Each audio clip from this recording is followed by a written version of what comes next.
Mateus capítulo 16, versículo de número 24, eu sempre digo isso.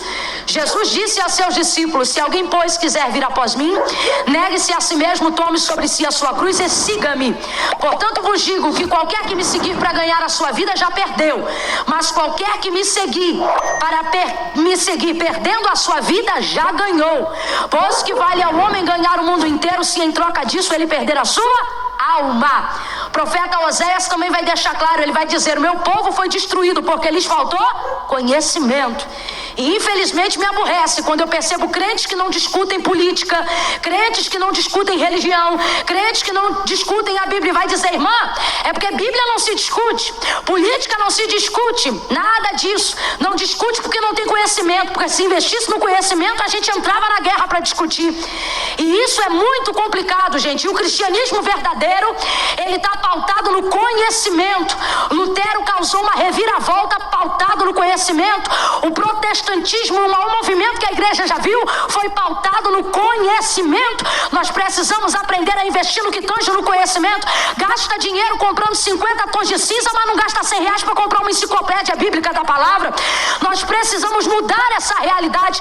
Quando a gente estava no mundo, eu me lembro que eu guardava o dinheiro que fosse na hora do amigo oculto. Eu pedia de Natal porque eu queria ter na mão um CD. Graças a Deus a pirataria não era como é hoje, mas para crente não tem isso não, eu creio assim, né? Eu gastava tempo pedindo para os outros me dar um CD, porque a gente queria ver o encarte, ver o agradecimento, ver tudo, né? A gente gastava nisso. E agora um cantor consagra a vida e vem para a igreja atrás de CD, ninguém compra um CD. Deus confia uma palavra ao pregador, o pregador traz DVD, ninguém compra o DVD. Fica claro que eu não estou falando isso por causa dos meus DVD não, essa igreja já me abençoou.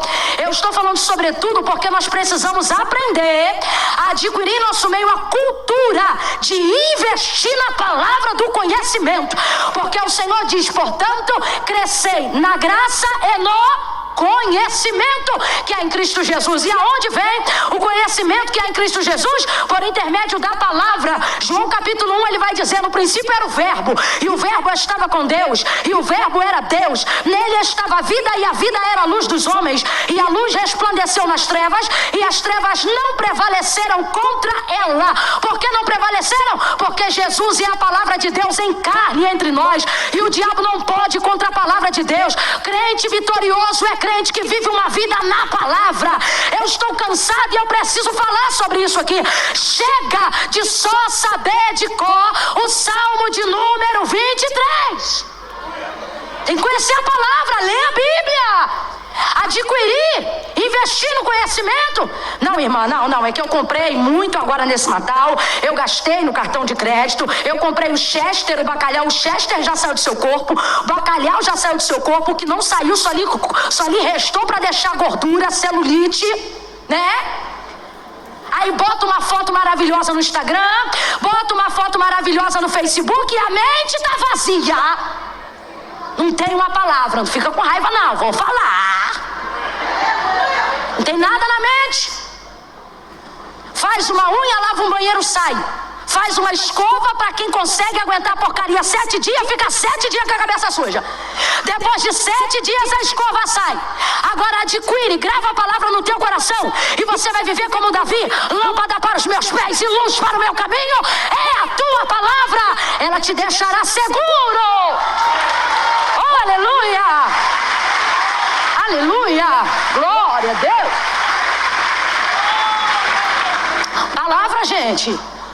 Paulo vai dizer aos seus irmãos: seria muito pedir de vós que investisse em nós coisas materiais, haja vista que gastamos o nosso tempo investindo em vós as coisas espirituais. Pergunta para o teu irmão: é muito? Depende do valor que você dá, o que você recebe quando sai do altar. Quem acha que o que sai do altar é de graça, quem acha que o que sai do altar não serve para nada, quem acha que o que sai do altar não muda a vida, quem acha que a palavra não muda nada, faça-lhe uma gentileza, viva uma vida coerente e não gaste R$1 no que tange as coisas do Espírito de Deus, porque você não acredita nelas.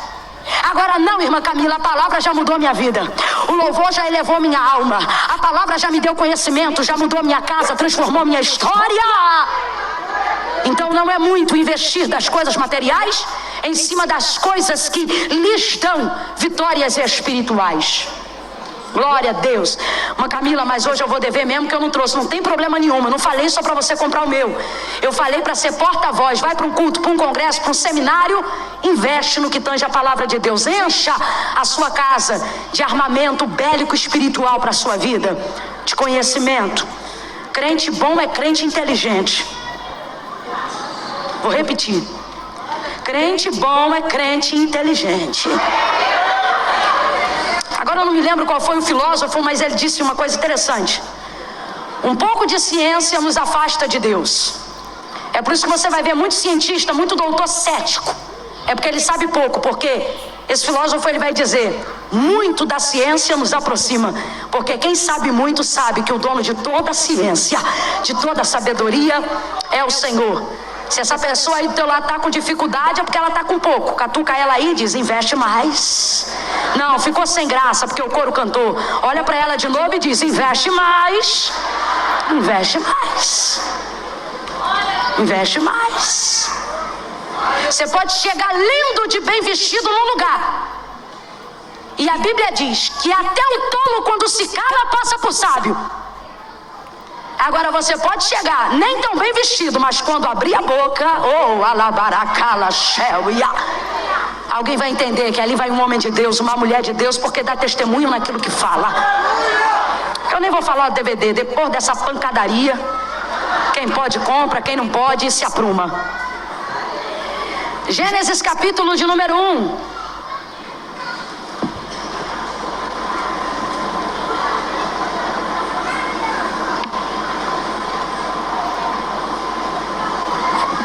Gênesis capítulo de número 1, alguns versículos da palavra de Deus. Diz assim o texto, verso 1. No princípio criou Deus os céus e a terra. A terra era sem forma e vazia, havia trevas sobre a face do abismo, e o Espírito de Deus pairava, se movia sobre a face das águas, e disse Deus, haja luz. Viu Deus que a luz era boa e fez separação entre a luz e as trevas. Chamou Deus a luz dia e as trevas noite. E houve tarde e manhã do primeiro dia. E ele vai continuando no processo da criação, verso 9. E disse Deus, ajuntem-se as águas que estão debaixo do céu num lugar só. E apareça a porção seca, e assim foi. Verso 10. Chamou Deus a porção seca a terra e ao ajuntamento das águas mares. Isso foi a preparação de todas as coisas entre o primeiro e o segundo dia. Então a Bíblia vai dizer, chamou Deus a porção seca a terra e ao ajuntamento das águas mares. E viu Deus que isso era... O que está escrito aí, gente? Viu Deus que isso era? Verso 12. A terra produziu relva, ervas que davam semente conforme a sua espécie, e árvores que davam fruto, cuja semente estava nele, conforme a sua espécie. E viu Deus que isso era? E viu Deus que isso era? E houve tarde e manhã do terceiro dia. Verso de número 17.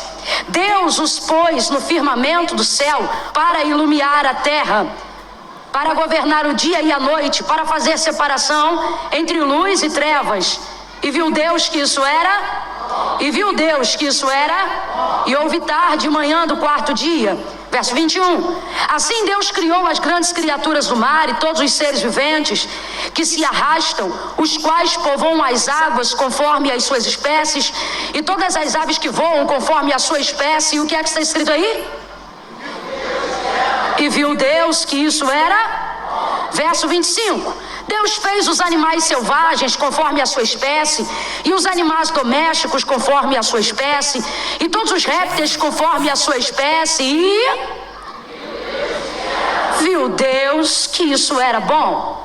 Verso de número 29. E disse Deus ainda, tenho-vos dado todas as ervas que produzem semente e se acham sobre a face da terra, bem como todas as árvores em que há fruto e que dá semente, e ser-vos-ão para mantimento. E todos os animais da terra, e todas as aves do céu, e todos os seres viventes que se arrastam sobre a terra, tenho-vos dado todas as ervas verdes como mantimento. E viu Deus que tudo quanto tinha feito, era o que, gente? Não. E viu Deus que era?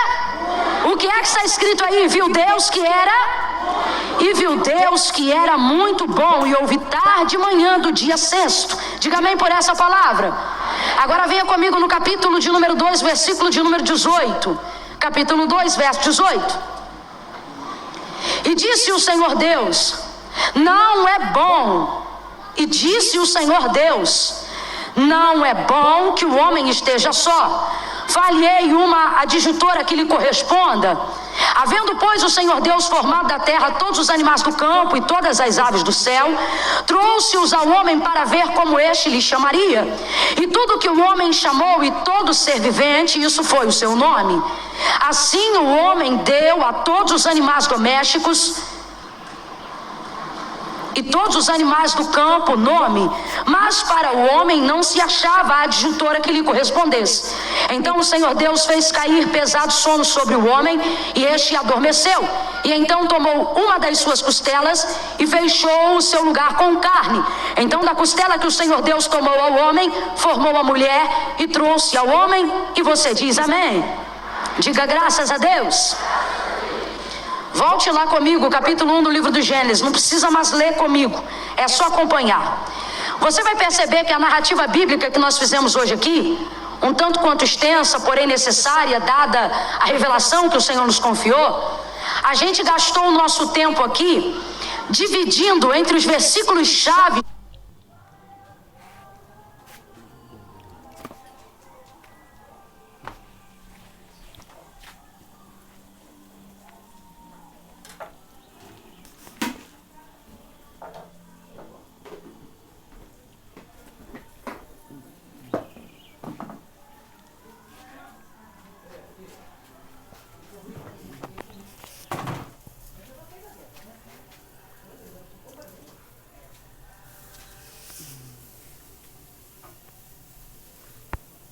que nós escolhemos, o tempo para dizer qual foi a opinião de Deus, o que foi, né? Opinião não, a constatação. Deus não opina, Deus constata. A constatação de Deus no período de cada etapa da criação. Quem é que crê que o Senhor criou todas as coisas que existem? O mundo, o universo e tudo aquilo que nele habitam foi criado pelo Senhor. Só quem crê, levante a mão e diga glória a Deus. Agora, falando sobre este processo da criação, nós gastamos o nosso tempo aqui em cada etapa da criação, cada etapa de um dia. Cada etapa de um dia, a gente foi narrando qual foi a constatação de Deus ao término de cada etapa de um dia, de tudo que o Senhor criou nesse período, Gênesis, o período da criação. Então você vai perceber, primeiro ele cria a luz, ele faz separação entre a luz e as trevas, ele dá nome à luz e ele determina as coisas. Quando ele termina essa primeira etapa da criação, a palavra do Senhor vai transcrever e vai dizer: e viu Deus que isso era bom. Complete para mim, por favor. E viu Deus que isso era. Aí vai para o procedimento da segunda etapa da criação, porção seca, mares e etc. E ele vai terminando. E viu Deus que isso era. Terceiro dia, ele faz mais uma coisa e outra, sementes, espécies, e vai povoando a terra. E viu Deus que isso era. Quarto dia, e ele continua, já criou o lumiar, já separou a porção seca, já criou os mares, já determinou a erva, já deu ordem às sementes, e a Bíblia vai dizer: e viu Deus que isso era. Quinto dia, ele continua trabalhando. Sexto dia, ele determina uma palavra de ordem sobre toda a criação que ele já havia manifestado. E agora, o sexto dia é o último dia do processo da criação, do processo da etapa de todas as coisas que o Senhor estava terminando. Então agora, quando ele fala do fim, aí a palavra não vai mais escrever para nós dizendo: e viu Deus que isso era bom, mas a palavra agora vai acentuar, e o que ela vai dizer é: e viu Deus que isso era muito bom, aleluia. E viu Deus que isso era muito bom. Muito bom por quê? É bom enquanto está em procedimento. O salmista Davi, ele vai escrever, se não me engano, o Salmo de número 133, e ele vai falar que o Senhor é bom. Ele vai também escrever outros salmos entre o 130 e o 140, e ele vai enaltecer a bondade e a benignidade de Deus. Há um salmo, por exemplo, em que todos os refrões, em que todas as estrofes se assemelham aos refrões, e ele vai dizer: porque o Senhor é bom e a sua benignidade dura para sempre. Aquele que abriu o mar vermelho, porque é bom e a sua benignidade dura para sempre. Aquele que nos fez passar com os pés enxutos, porque é bom e a sua benignidade dura para sempre. Eu me lembro de um jovem rico que, quando foi encontrar-se com o Senhor Jesus, ele chega diante de Jesus e, buscando a palavra que salta para a vida eterna, a palavra que o fará herdar os céus, ele chega para Jesus e ele diz assim: bom mestre, que bem farei para herdar a vida eterna? E Jesus olha para ele e diz: por que me chamas bom? Não há um bom senão Deus que está no céu. Jesus não vai admitir um homem chamá-lo de bom, porque ele está revestido de corruptibilidade humana. Então por isso ele não aceita ser chamado de bom naquele momento pelo jovem rico. Contudo, ele atribui toda a bondade, toda a benignidade a Deus, e imediatamente ele corresponde à glória que é de Deus, dizendo: bom é Deus que está nos céus. O próprio Jesus, ele falando sobre a bondade de Deus em outras oportunidades, ele vai dizer assim: se vós, sendo maus, sabeis dar coisas boas aos vossos filhos, que fará o vosso Pai que está no céu? Então perceba, ele está dizendo o seguinte: vocês não são bons, vocês fazem coisas boas. E aí uma vez mais ele vai dizer: bom é Deus que está no céu. Esse é bom. Então se Deus é bom, automaticamente tudo aquilo que ele faz Então perceba, no retrato da criação, enquanto ele está criando cada etapa, mas ainda não terminou o processo, em cada etapa a Bíblia vai dizer: e viu Deus que isso era bom, e viu Deus que isso era bom. Mas ele ainda está criando, e viu Deus que era bom. Terceira etapa da criação, e viu Deus que era bom. Quinta etapa da criação, e viu Deus que isso era bom. Sexta etapa da criação, e agora não é mais etapa, agora é conclusão, porque no sétimo dia, havendo trabalhado, ele descansou. Então as coisas estão terminando no sexto dia. Quando as coisas estão terminando, então o texto vai dizer: não viu Deus que isso era bom. Não é isso. Vai dizer: e viu Deus que isso era muito bom. Enche essa boca santa, crendo nas coisas que estão prestes a acontecer. Só quem pode tem fé para isso. Quem acha palhaçada não faz não. Só faz quem tem fé. Faz assim com a mão, ó. Faz assim com a mão, ó. Olha pro teu irmão e diz: é muito bom. Oh, aleluia. Diga mais uma vez: é muito bom. Então preste atenção. Quando ele finaliza, aí ele não vai dizer: e viu Deus que isso era bom. Aí ele vai dizer: e viu Deus que isso era muito bom. Por que muito bom? Porque na verdade Deus está terminando. Na verdade ele conclui a obra no sexto dia. Enquanto ele faz, é bom. Mas quando ele termina, fica... Pergunta para o irmão que está ao seu lado com carinho. Só pergunta, não espere dele resposta, é incógnito. Pergunte para ele assim: como está? Como está?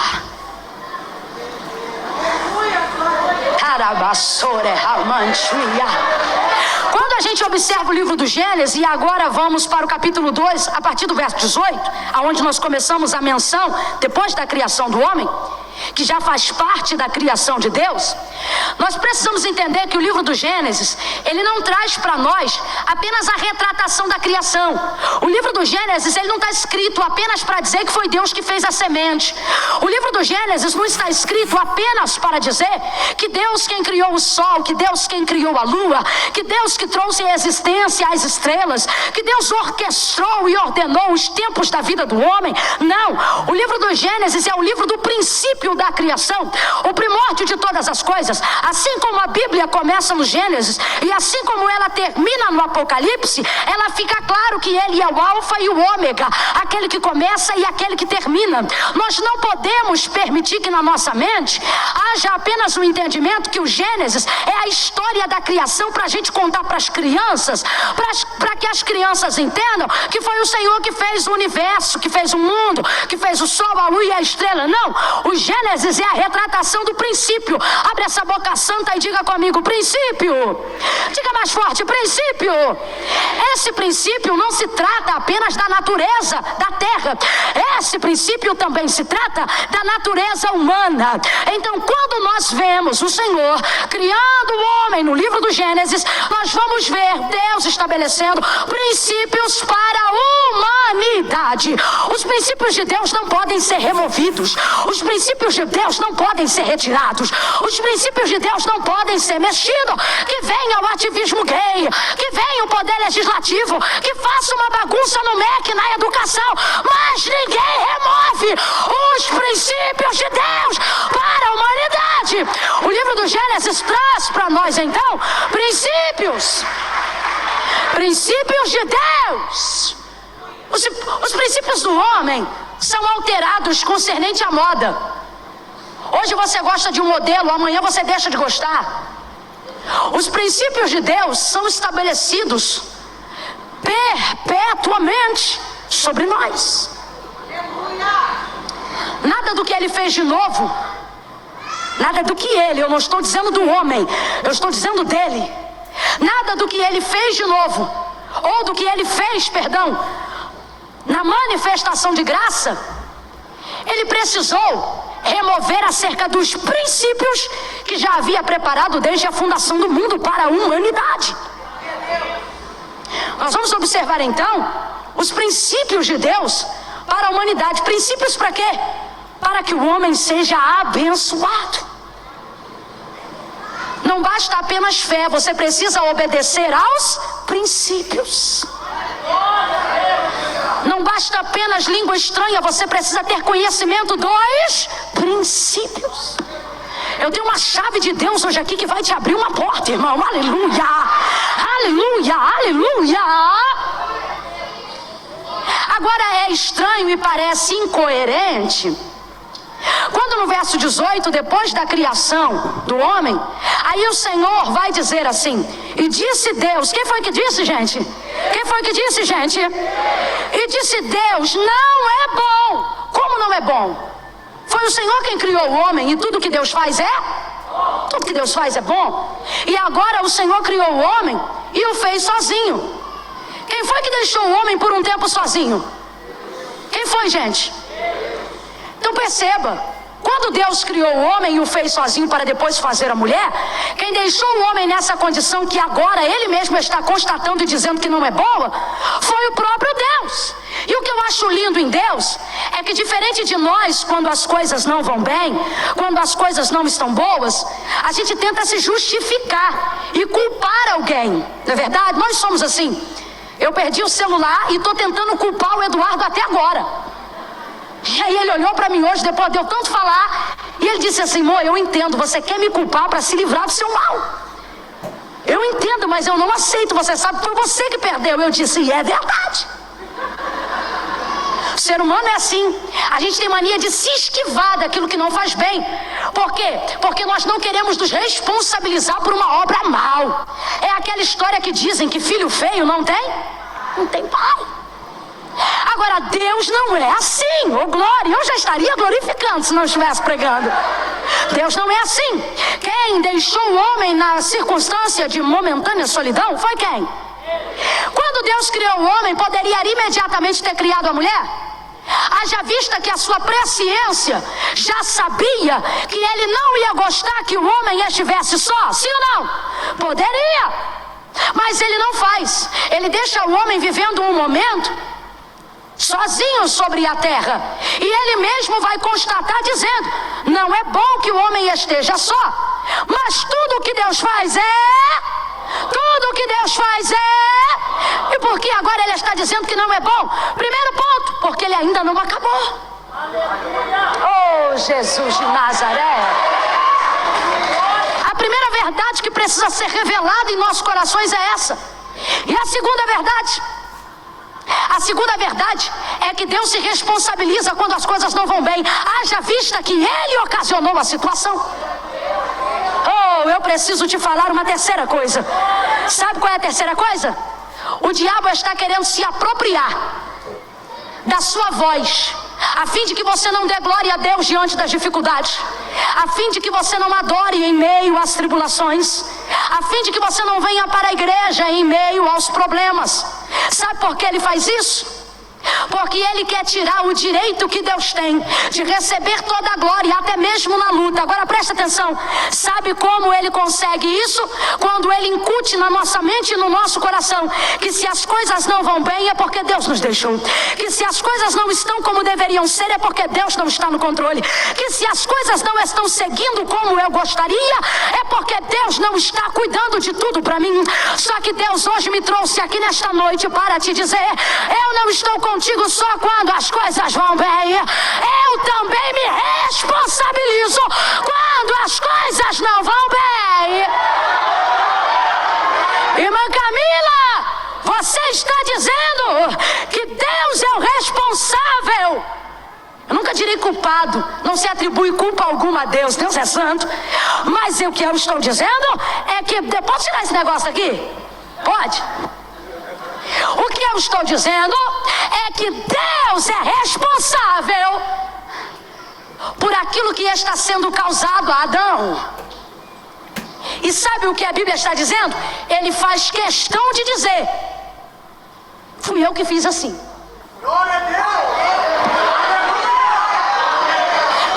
Mas a gente leu que no processo da etapa da criação, em todo o tempo, tudo que ele faz, a gente entende que tudo que ele faz mas quando ele termina, o que a Bíblia está dizendo é que fica. Então, se ele está dizendo que não é bom, é porque ele ainda não.